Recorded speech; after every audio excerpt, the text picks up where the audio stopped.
Cursor didn't just mess with pricing, they yanked the rug out from under a whole lot of solo devs. Look, we know software isn't free, but when a tool you rely on flips the script overnight and the only warning you get is your workflow suddenly breaking, that's not just a price hike, that's breaking trust. And for anyone building solo, trust in your stack is everything. Lose that, and you lose momentum. Momentum is our superpower.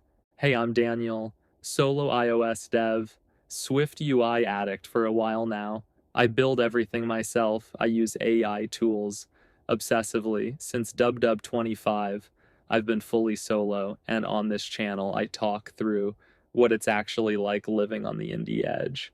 If you build solo, you get it. So let's talk about what's going down with Cursor. Cursor went from indie darling to AI drama headline in about 24 hours. Just days after pushing their unlimited plan, they switched to usage-based pricing. No warning, no clear dashboard, just surprise. Suddenly, devs who'd budgeted $20 a month found themselves throttled. Or worse, billed $100 plus.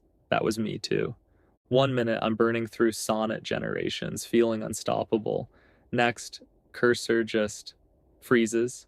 I'm checking Discord, checking Twitter, thinking, is it just me? Nope. Everyone's in the same boat, and nobody knows why. As a solo dev, confusion costs you real time. That's the real damage, not the extra cash, but the disruption to flow.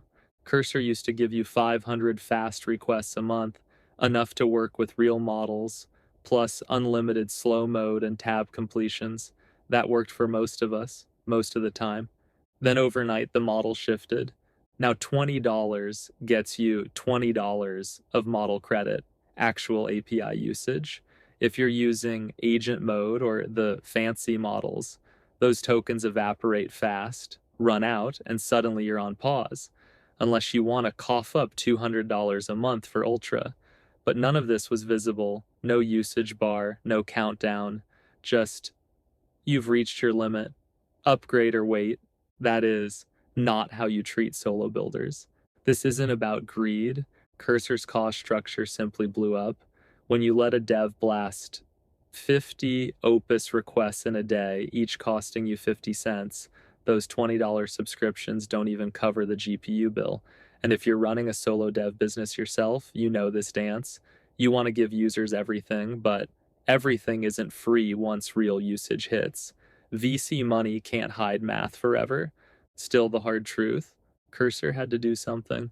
But what they chose to do was go silent, cross their fingers, and hope no one noticed. Here's where it stings for the indie crowd. Solo devs need clarity. If you just said, hey, new model, usage-based from now on, here's how it works, here's how to track it, most of us would have shrugged, adjusted, and kept building.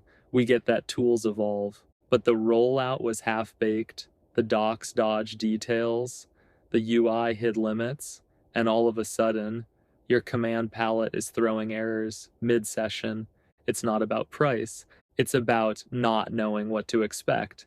And when you're building solo, predictability isn't just nice, it's non-negotiable. Let's zoom out. Cursor isn't alone. Every AI dev tool, Claude, Gemini, GPT, has been subsidized, propped up by VC optimism and magical thinking about unlimited usage.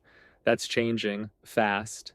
The era of $20 for all-you-can-eat AI is ending. Flat rates are vanishing, replaced by token counters and throttled plans. Why? Because the real cost to run these models is finally catching up. As solo devs, we're the canaries.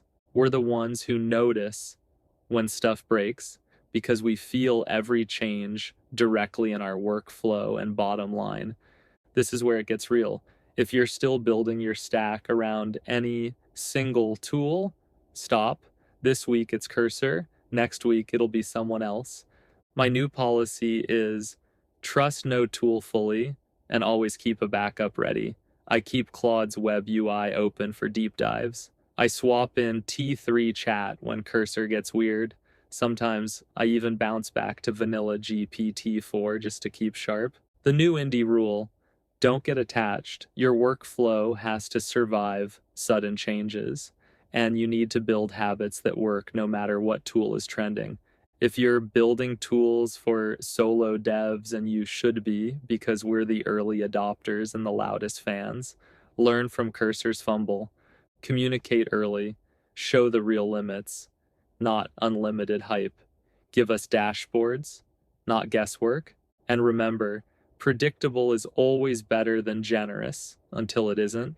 Solo devs will adapt, but they won't forgive feeling blindsided. So, where does this leave me? Honestly, I'm winding down my Cursor Pro Plus plan. I'm doing 90% of my AI work in Claude Code now, and it just feels more transparent, less stressful. I'm sure some new, smarter tool will pop up any day now, built by folks who watched this drama and learned from it. But more than that, this shook up my mindset. I don't build around tools anymore. I build around my workflow, let the tools change. I'll keep shipping. If you're a solo dev riding out this wave, I want to hear your story. What are you switching to? Are you sticking with Cursor or are you moving on? Drop a comment. Let's keep this conversation real so none of us get blindsided again. If this helped you survive the AI pricing mess, hit like, subscribe, or come say hi on Patreon, where I drop experiments, app ideas, and the occasional see, here's what broke this week rant. Until next time, keep building, keep it light. May your tokens last a little longer this week. Peace.